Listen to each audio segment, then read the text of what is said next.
एक व्यक्ति के जीवन में समस्याएं बहुत अधिक थीं। बचपन से ही उसे परेशानियों का सामना करना पड़ रहा था।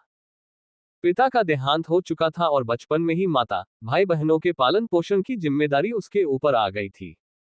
बड़े होने पर व्यक्ति का विवाह हुआ, लेकिन शादी के बाद उसकी समस्याएं और अधिक बढ़ गईं। उसके जीवन में एक परेशानी खत्म होती तो दूसरी आ जाती थी। एक दिन वह प्रसिद्ध संत के पास गया। व्यक्ति ने संत से कहा कि मुझे अपना शिष्य बना ले।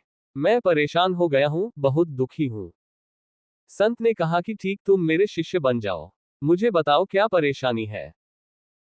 शिष्य ने कहा कि गुरुजी, एक समस्या खत्म नहीं होती और दूसरी सामने आ जाती है, इस कारण मैं बहुत दुखी रहता हूं। किसी भी काम में सफलता नहीं मिल पाती है।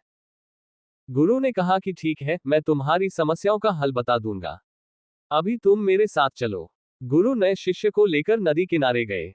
किनारे पर पहुंचकर गुरु ने कहा कि हमें ये नदी पार करनी है। ये बोलकर वहीं खड़े हो गए। शिष्य भी गुरु के साथ खड़ा हो गया। कुछ देर बाद शिष्य ने कहा कि गुरुदेव, हमें नदी पार करनी है, तो हम यहाँ क्यों खड़े हैं।